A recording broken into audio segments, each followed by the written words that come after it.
Hey friends, welcome to another episode of Generation Tech. My name is Ben.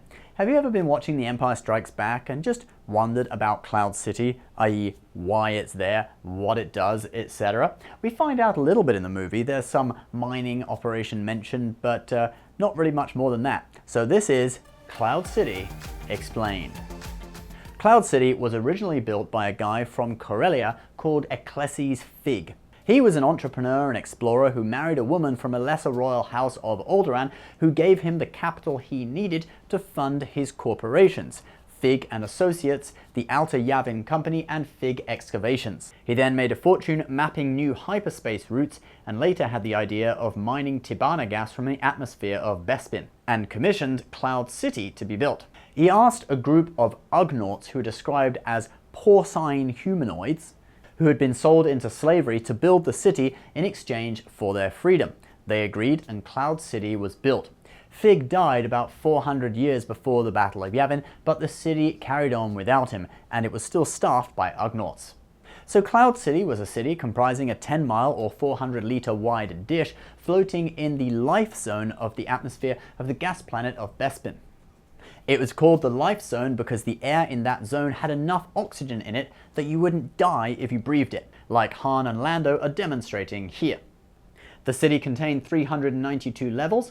Part of the city was a luxury resort with gambling, cloud car rental, also indoor skydiving and slides. We'll get into more about the resort later. The city was kept afloat in the atmosphere by 36,000 repulsor lift engines and tractor beams. The city's main function, apart from as a resort, was mining Tibanna gas. Remember, Bespin was a gas giant, like Jupiter.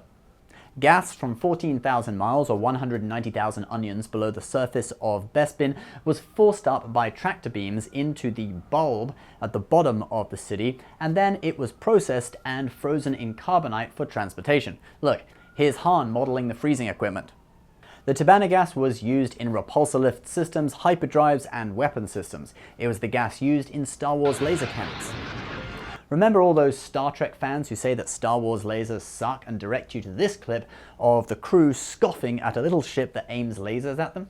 Captain, they are now locking lasers on us. Lasers? Yes, sir. Lasers can't even penetrate our navigation shields, don't they know that? Well, they're not actually lasers. They just use a laser to heat the gas and turn it into a dangerous projectile that can do this.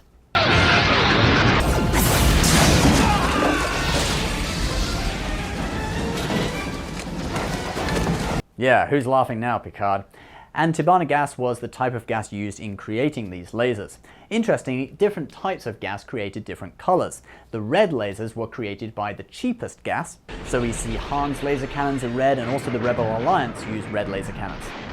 Those guys weren't exactly rolling in credits. But the Empire, who controlled the galaxy and most of its wealth, were rich enough to afford a gas that was higher quality and created green bolts.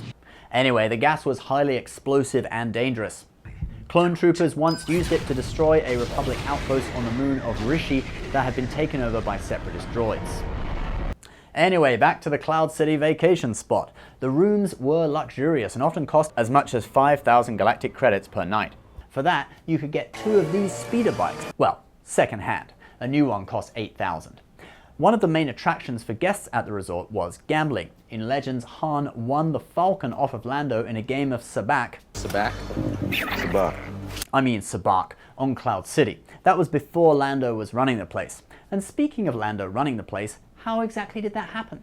Lando actually won the position of Baron Administrator from the previous Baron Administrator, Dominic Raynor, in a game of Sabacc.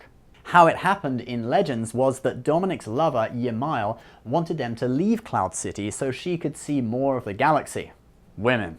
So she arranged a fortunate set of circumstances for Lando to beat Dominic in a high-stakes game of Sabacc. Dominic had bet his position as Baron Administrator of Cloud City as the prize. After Lando won, Dominic and Yamail left, leaving Lando in charge, and it worked out pretty well for him, until Han showed up.